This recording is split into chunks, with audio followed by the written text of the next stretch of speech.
If you liked this episode of the Hockey IQ podcast, please leave a like, a comment, and especially review our podcast.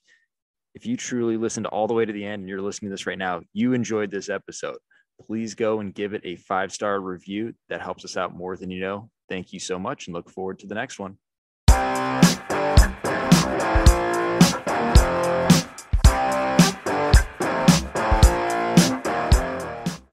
On the Hockey IQ podcast today, we open up a new segment. We're bringing back our favorite, Will Scouch. If you're on the Hockey IQ newsletter, you know his work by now. Will, good morning. Earlier than most of us probably normally get up, but it's a good day. Yeah, Greg, thanks for having me. It's a lot of fun. Me and Greg go way back. We're boys from years ago, and I'm excited to hop on the show. I'm a keen listener, keen reader. It's great to be part of the family. So yeah, it's a little early for me, but I've caught early flights before. I've been up earlier than this before, so it's not so bad. Next time we'll throw a little bit of water in your hair. Get it so it's a manageable state. Yeah, I meant to shower last night, and I honestly just forgot. So we're gonna deal with it and play it by ear. We're gonna do it live.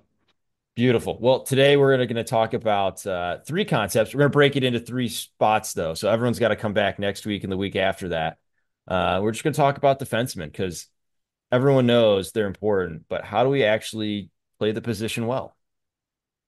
Yeah, I mean, it's a position that's still to me being explored, both by I'd say youth and junior coaches and pro coaches alike. There's a lot of different ways that you can do it. I mean, I watch a lot of hockey from around the world, all kinds of different levels. I've watched guys develop from 15 to 24 at this point, and just seeing how their games evolve and everything, and how effective various versions of this position is. And I think it's a very interesting area that's still kind of being explored in a lot of really interesting ways, for sure. Yeah, think back to David Savard. He comes out of the queue as this high flying offensive defenseman. And if we just forgot about the rest of his career and you just saw him today as like this great shutdown defense first player, and you'd be absolutely shocked. But I feel like there's a lot of value to be unlocked from this position. I mean, you think about like even Erasmus Dahlin, kid didn't even play full-time defenseman until his actual draft year. Like he was still playing forward a ton. Like there's so much to be explored here. I feel like get a lot of NHL fans a lot of value in the later rounds out of your defensemen. Take Oh those yeah. offensive players first, and we can find a lot of hidden gems later. Well, yeah, I mean, I actually I've said this a few times, but your listeners probably don't know. But I did a presentation at the during the pandemic at the Ottawa Hockey Analytics Conference about this topic exactly, and how when you look at the numbers and the defensive value of players in the NHL, I found that there were just as many, I believe in the top 50 defensive value players in the NHL, there were just as many undrafted players as there were second round picks. I believe second and third round picks combined. So the draft isn't really a great historical gauge on defensive ability. Offense is a different story from defensive players, which we could probably get into a little bit. But I find I find personally that evaluating defensemen and projecting defense to the NHL is still really spotty and questionable. Um, and I don't know, in my line of work, watching a lot of defensemen, a lot of the ones who I think are some of the better defenders kind of go a little unheralded, because a lot of the times you don't need to be particularly noticeable to be a good defenseman, but scouts are always looking for the noticeable guys. So it's a very interesting world, and it's a very interesting thing to pick through. But there's definitely a lot of case studies you could dig into, and a lot of players you could look at as cases of, oh yeah, like nobody was really paying a whole lot of attention to them, or maybe people were thinking about them the wrong way. But if you think about things a little bit outside the box, you might be able to see something really interesting there. Yeah. So let's dive into the why that may be. Hmm. Classic example would be Lane Hudson, so maybe we'll pick on him a little bit, but I definitely want to talk about Rasmus Ristolainen because he's Sure. an interesting case study that we wrote about on the newsletter. So where I want to start with this is just like modern day defending. Like how are defensemen defending today versus old times? A lot of Mhm. times it was the big hit, separate the head from body. Like the puck's Yes. somewhere, but let's separate the head from the body and we'll Yeah. worry about the puck later. Yeah. That is going bye-bye. Uh, every coach I talk to now, they prefer having the puck rather than having a head on a stake.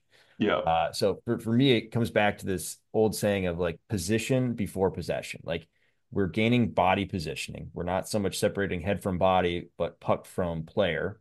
All right, so we've got position before possession. It's super valuable in gaining the space that you need to like have first whack at a puck or put the puck where you want it or just push it to a teammate and just having a idea of owning space. And there's no better league at this, and no league that values it more than the NHL. Like, if you don't do this well in the NHL, sooner or later, you're going to find yourself out of a job, making a heck of a lot less money in a league that probably no one really cares that much about. Like, you want to be in the show, the big lights, you have to value this more than anything. And this is actually the one thing that I noticed about Hunter McDonald. Like, he's in the flyer system now.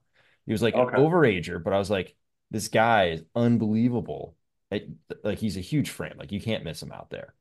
But like he would just get the positioning before possession. And I was like, okay, that's interesting. Let me watch him further. And I feel like he's going to be one of those bottom of the lineup guys who unlikely made it out of being an overager in the Mm. USHL, going to college for a few years, but has those like little details of a defenseman that you see in modern day play, which is positioning overall, which is an NHL trait to the nth degree.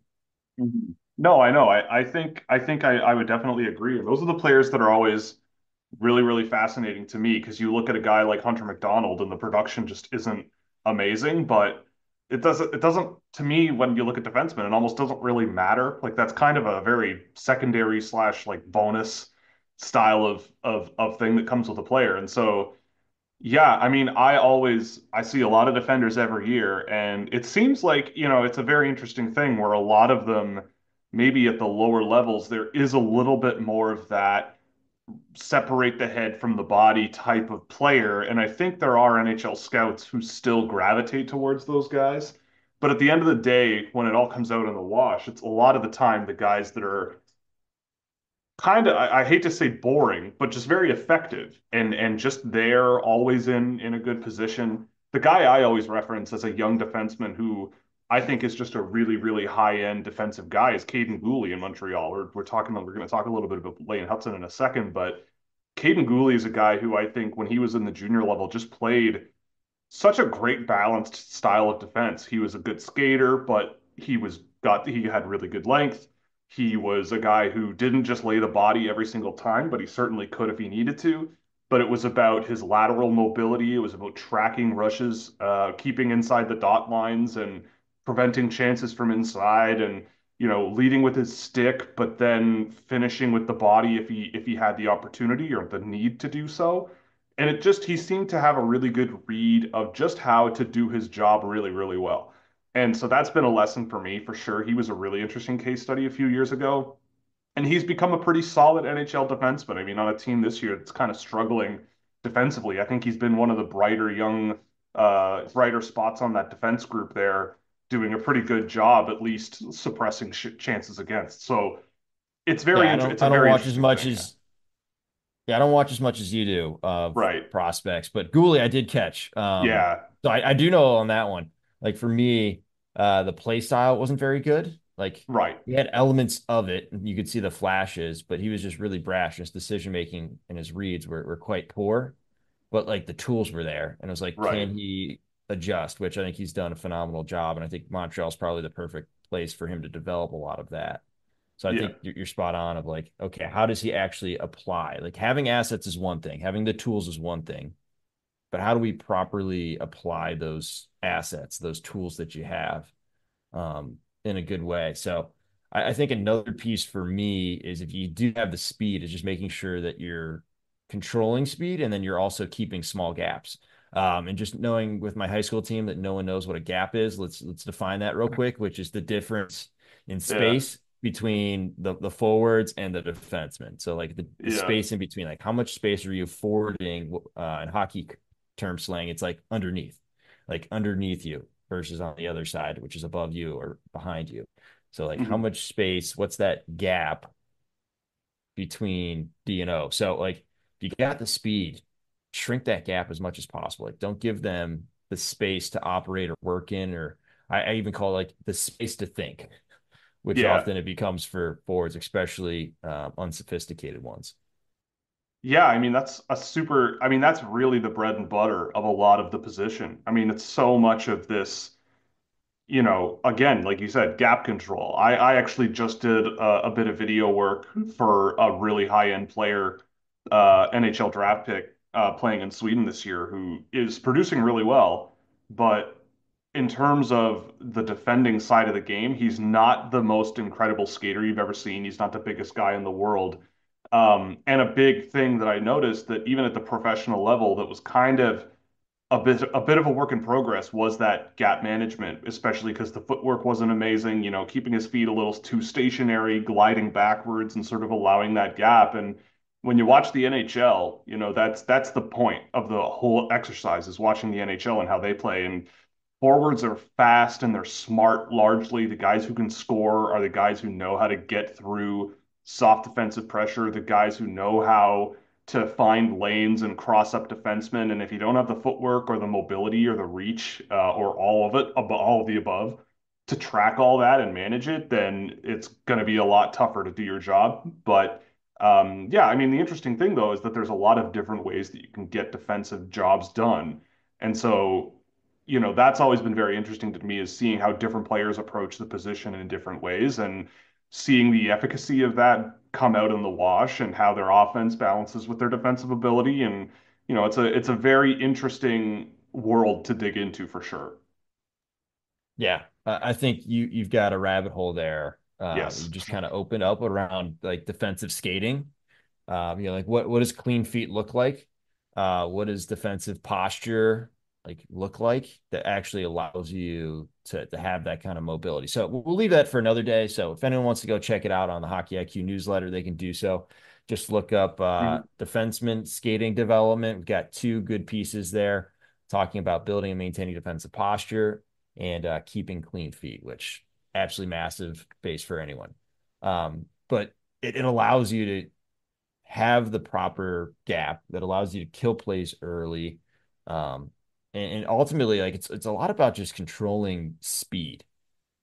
Like you don't want McDavid building up to full speed. You don't want McKinnon building up to full speed. You don't want anyone coming up to you at full speed. Like it's No. very hard to maintain that kind of speed going backwards or even generate in the first place. It's like, how do you kill it early? How do you get a hand on someone? Or like my favorite example is just like proper pivoting. Like a Oh guy dumps a yeah. puck on you. How are you going back? Like, Yeah. what does that pivot look like? And I'll let you open that up because at the NHL, it's almost like too good where you can't see what a bad example looks like. But junior Yeah. hockey, it's everywhere. Yeah. I mean, it's a make or break skill in the NHL. Like it's where a lot of defensemen die, in that I mean it's a cliche at this point to talk about pucks in deep, to talk about pucks deep in the offensive zone, get below the goal line, dump and chase, people make fun of dump and chase kind of stuff, but if your team is built to do it, you can do it and you can take advantage of defensemen in the NHL who just don't have the speed or the agility or the skating ability that some of your forwards might have. And it is a lot easier to skate forwards than it is to skate backwards. That's just, I mean, anecdotal, but also pretty factual. I mean, it's you're naturally going forwards.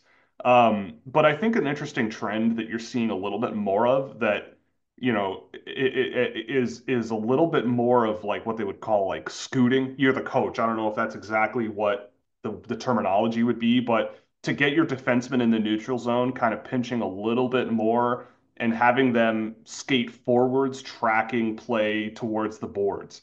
So it's not necessarily that they're doing their backwards crossovers. It's not necessarily that they're entirely skating backwards, but you see guys who are really talented skaters or do have a lot of quickness driving play to the boards in a more aggressive way than having the play in front of them. That's about them sort of tracking that play laterally, which is an interesting thing I think you're seeing more of now. And I think there are definitely coaches and systems that love to play their defensemen more that way. And the weak side defense can sort of fill between the dot lines for them and sort of leave the weaker side of the ice a little bit more open. But so yeah, and that's kind of what I mean. There's a lot of different ways to achieve these kinds of goals, and I think you're seeing a lot of different things popping up to adapt to this. But yeah, I mean, in situations where you have a dump and chase or something like that, or just getting pucks in deep or whatever you say, uh, when you have a defenseman who has trouble with their footwork and turning around, trust me, I'm a defenseman. When I play hockey, I strap on the skates. I play defense myself,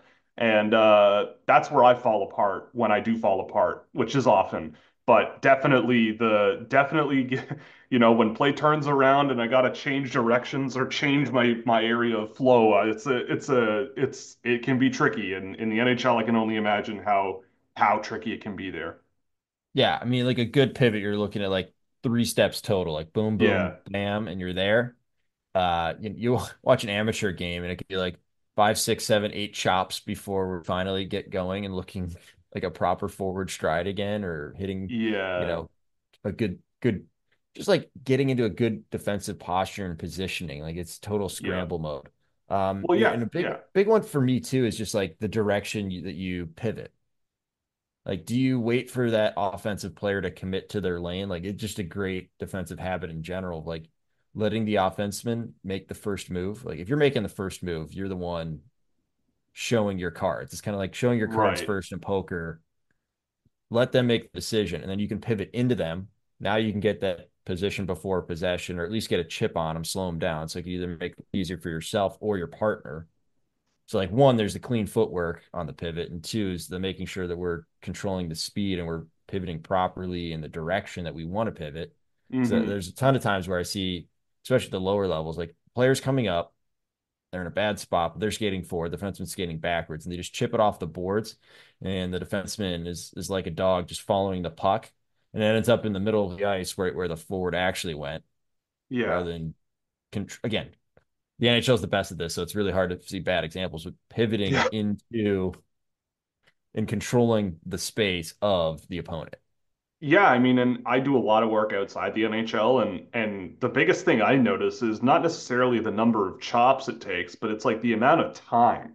Like you can see guys taking 2 seconds, maybe more, to get themselves turned around, tracking pucks below the goal line. And to me, I mean, hockey is a game of milliseconds a lot of the time, right? Like I was working with someone years ago who really shared the idea with me that like in the NHL, generally goals are not scored if you have the puck on your stick for more than either half a second or a second. I can't remember off the top of my head, but like it's so fast in terms of when you score goals in the NHL, it's when you touch the puck for a very short amount of time in the offensive zone and get a puck on net. And if you have guys who take too long, and too long might not be very long, but if the difference is relatively short at the time you're making those pivots or those changes, but the guy's got a lot more speed than you and you're not taking that taking less and less time to then start generating that speed to match the opponent, you're in trouble. And, in my opinion, I think that you want your defenseman to be more assertive. And I always sort of fall back on the strategy of like make them make a decision, make them commit. That might imply that you do the committing first, but that's where the sort of importance of footwork comes into footwork and tactics, I would say, come into the question where you have to have strong support, whether it's from back checking forwards or your partner, and you want to be able to adapt to quick players who might fake one way, go another, and be able to sort of use your stick or use your feet or both to be a factor regardless of what happens. So it's very interesting to watch defensemen play. I find it really, really interesting to see the different approaches of different players and especially how they evolve and get into the NHL. But yeah, I mean it's such a pivotal like the skating ability to me defensemen who can skate, it unlocks so many doors in for their career, I think. Like if you're an elite level skating defenseman, it just unlocks so many doors that interest me. And if you're not, and if that's not a strength of your game, then it can be a big struggle, especially against faster opponents. Even if you're big and physical and pretty good throwing the body or whatever, there's a lot more to the game in the NHL these days. And so, yeah, very, very interesting stuff. I think that's actually the perfect segue into someone who early in his career threw the body too much and sold out too much on plays that he probably shouldn't. Rasmus Ristolainen. Uh, Um, Great case yeah. study. Great case study. From when Torts started working with him to where he is now. Um, you know, I'll send in the link here from the Hockey IQ newsletter so we can Hmm. track a little bit better with each other. But I found him to be a fascinating player. High draft pick, eighth overall in 2013. Really pretty smooth skating, big body, like has all of the tools that you would traditionally say, yep, that checks it. And then you looked at his stat profile, and it was just abysmal. His micro Yes. stats were terrible. I think the only thing he was good at was like D zone retrievals, which being able to take contact was kind of a easy thing for him. Yeah, and I remember watching Ristolainen when he was in junior hockey because that was like the earliest years of me being kind of curious about that side of the game.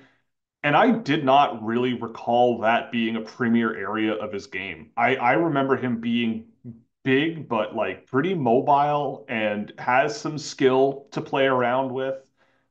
He did have a bit of a physical edge to him, but it feels like, you know, it was like that tail end of an era in the NHL where those big, mean, physical guys were kind of in vogue and people were kind of curious and needing guys like that. And I guess that's what Buffalo drafted him to be. I remember being very surprised that he was in the NHL the year he was drafted, and it just did not look like it was really working out there. And Buffalo just seems to have been not a great fit for him, and they kind of turned him into something that he wasn't. Um, and so, yeah, I mean, but I do think that he's turned into some sort of serviceable defenseman. But he, to me, is a great example of one that I always look back on and go, man, what if, right? Like, what if things went a little bit differently for him? Because there was good stuff there. It's just, I feel like the development was focused in the wrong areas. Yeah. And to me, like, 65% of the work of scouting and developing and I mean the easy part is drafting good players to me. The hard part is developing them and bringing them along into being good NHL players, right? So to me, if you can find the most amount of things that get in the way of that process being easy, then you're doing a really good job. And with Ristolainen, I feel like in his case they inserted more things to make that journey more difficult and sort of turned him into something that he kind of wasn't, which is always kind of a scary thing for me to think about doing to a player.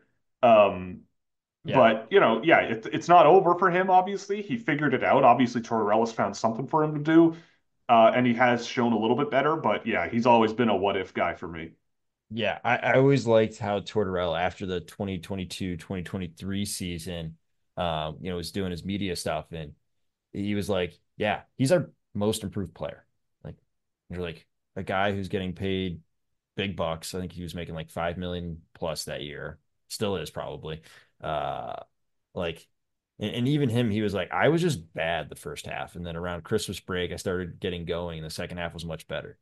Basically, the first half they were just trying to rebuild his defensive game. Mhm. And this is true for anything. Like Zach Benson's another good example of this. Like if you can't play defense in the NHL, you're going to be out quick. Benson can play defense despite Yeah, being like, I think they list him at 5'10", but there's no way.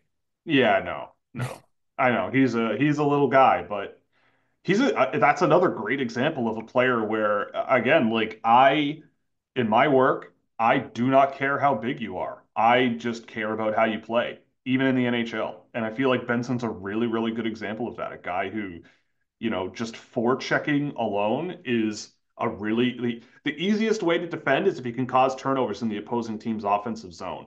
So a guy like Zach Benson does that extremely well. And if he needs to track guys through the neutral zone and back check, he'll do it, and he does it really well.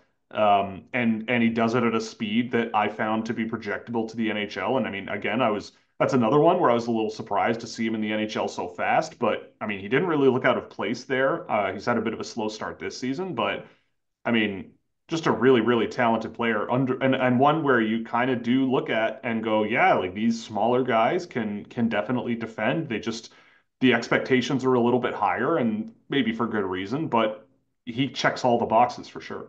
Yeah. So for Rasmus, there's two big things that when I dug into this, like Torts was working at this point, I was so intrigued. I was tracking every single time Torts spoke and Rasmus spoke to the media because I was like, I wonder what they're actually doing. Which Torts can be tight-lipped, but he gives it away if you follow long enough. And the big one was just like inside, like too much. He was finding himself. Rasmus was finding himself on the outside. So whether that be outside the dots, outside on bad ice for whatever reason, um, or just finding yourself outside, like losing defensive side positioning to the offensive player.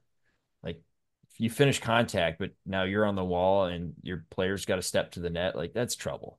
There's a great clip the other night featuring, I think it was Protas ended up scoring the goal and Keandre Miller of New York Islanders. So Caps Rangers, not Islanders, Rangers, where he kind of went in soft, didn't really take positioning, got beat back to net, and Protas just like put out a stick and just tapped it in. Shesterkin never had a chance. And a similar idea of like, okay, good, maybe you got some contact, or you'd like tried to make the stop, but you still need to maintain defensive side positioning. You still need to finish on the inside. So if you're doing contact, you can't overreach. Yeah. You just can't Yeah. do that. You have to stay in good positioning. And the second piece was just like finishing with contact to get stops, like Hmm. stopping movement. Like offensive play is a lot about movement, and defensive play is about stopping movement, aka getting stops. So like he would maybe make a play or like get a poke check, but the puck was still moving and could be easily on the other team's stick. So like, how do you make sure you're always staying in good positioning, staying on the inside, as Torts put it, Hmm. or the other piece, which is getting stops or finishing with contact, but smartly, not chasing the contact for contact's sake, like very being tactful in your play. I feel like Risto really just learned how to play defense smartly. Like he was actually thinking and being intentional about what he was doing rather than like, I see a puck and a player, I'm going to go end that Right. and then Yeah. boom, it's in the big scheme of things a net negative, even though at the moment it may have, especially to him, I was like, otherwise he wouldn't make the play. Seemed like a positive, but really it was a negative for the team. Well, and that's the interesting thing too. Like going back to talking about junior players and the draft context in the draft and how defensive players might go a little bit underreported or undervalued in a sense. And I see this all the time, especially with North American defensemen, especially with Canadian ones. But there are definitely players who everybody talks about how good they are defensively. Everybody talks about how solid they are.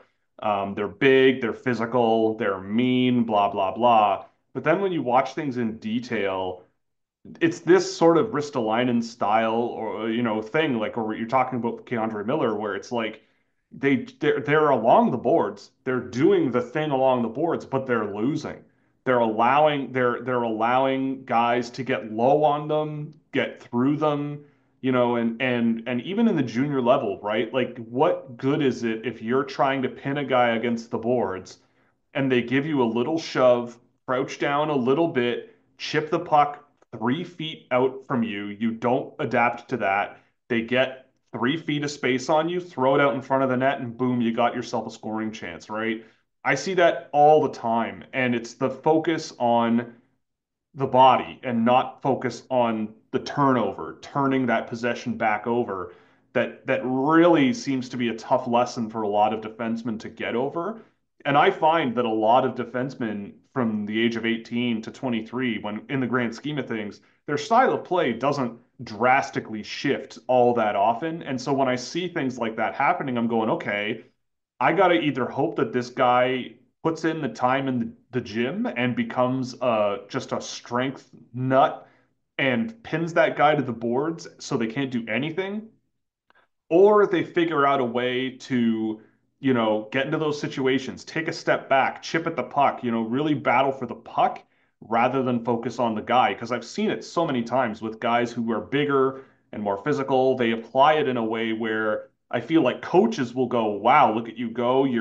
You're playing hard, you're playing the thing, but then they escape, this opponent might escape and create a little bit of space for themselves. And again, this is a game of inches, it's a game of a couple of feet, and every inch matters. And so in some cases, yeah, you get those situations where guys like Ristolainen, yeah, you're doing the thing. People clip the hits, people clip the physical play, but then 5 seconds later, someone's got some space on you and they generate a scoring chance. And so, what do you really value, right? Personally, fewer scoring chances would be ideal. I love it. Last piece to wrap this up because I think it'll go well into our next piece, which is point play. Um, Shorting the zone. Like I was able to find some phenomenal clips and do some photos of this for the newsletter. But like the concept of like if you're watching a game in the NHL, uh, if you could see all five of the people trying to break the puck out, like low in the zone, like a lot of it, you think about the NHL today is like swarm. We're going to do close support. We're going to try to uh, crowd the puck out. And good way to respond to that is to short the zone, which basically means your defensemen, instead of hanging out at the blue line, are going to go into the offensive zone and they're going to start with small gaps. They're going to be like top of the circles, if not a little bit lower. Tortorella is another big fan of this, so you can see it with the Flyers a lot too. Um, I would say Keefe is another example of a coach who does this a Mm, ton. So you saw a lot in Toronto. Now you'll see a lot more in New Jersey, which is like the perfect decor to make all of this work. So I think yes. Devils are going to be good for that's going to be a great fit. But just like the idea of crowding in the space, setting small gaps. So when you do start defending, you can either cut a play off early, like it's an easy pinch there if you don't have to go very far. Um, you can cut it off, or two, create a turnover in a much better spot than what is in your own zone. Like, why not make it in the O zone? So, from a positioning standpoint, phenomenal place to start. Good way to kill plays early, like before they even Yeah. get going, before the team can build speed, and just being able to put yourself in a good spot to take advantage both from a defensive standpoint, but offensive standpoint. Yeah, I love when I see this being deployed. I think again, I'm a geek, like I'm a math guy, and even just thinking about the numbers here, it makes such a difference if you think about it. Like the offensive zone from blue line to goal line is 64 feet. So you're looking at the difference between a guy standing at the blue line being, maybe 75 feet from the net, or at the top of the faceoff circle where you might be 20 feet closer, maybe 20, 25 feet closer. So you're cutting down the time at which you give the defense to adapt, the goaltender to adapt. You're cutting that time down by a third-ish, a quarter to a third. I'm ballparking here, but that automatically is just based on where you are on the ice. And if you can compress the offensive zone on your opponent, you're laughing. And the second thing I wanted to mention here is this is again why skating ability and quickness and speed are so important to me because it is objectively a better position to be in when you're in that position at closer to the top of the faceoff circles for your defenseman. But if you do have a situation where the opponent has possession of the puck, you have to get set up. You have to cover that gap. You have to cover for yourself, or you have to have some sort of system in place where a winger can cover for you if you're caught in the offensive zone. But ideally, you have your defenseman who can wheel up, get some speed going, get positioned well to counter that attack, and have a system that can swarm whoever has that puck in the offensive zone. So I think it's a really interesting trend for sure. It's a simple little thing. It's a concept that you see, definitely a lot more now than you used to, but I'm all about it. It just makes sense mathematically. And it plays into exactly the styles of player that I always look for. Guys who do pinch a little bit more aggressively, but have the mobility and the skating ability to cover for themselves, right? Like I would rather have a player who tries something creative or tries some sort of play that could lead to a high scoring chance, but may relinquish some space in the on the ice, but has the ability to cover for themselves. And I can at least as a coach rely on them, not that I'm a coach, but rely on them to cover for themselves, to go, okay, I can rely on them to try these things because I know that if it doesn't maybe go their way, which happens in hockey all the time, I'm not going to be upset at this player, but I know that I want them to back check, cover for it because I know they're capable of it. And I think that that's sort of the trade-off that I think you have to live with, but I'm totally cool with it. All right. So we're gonna call this end of the day on some modern day defending, and we'll pick up on point play in episode 2.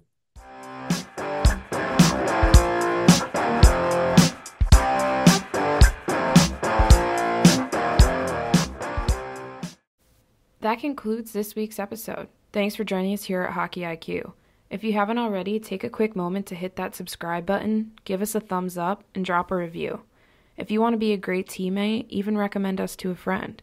You can follow us at Hockey's Arsenal on Twitter and Instagram. Check out the website, hockeysarsenal.com, where you can subscribe to the weekly newsletter. You won't regret it. Catch your buttes here next week for a brand new episode.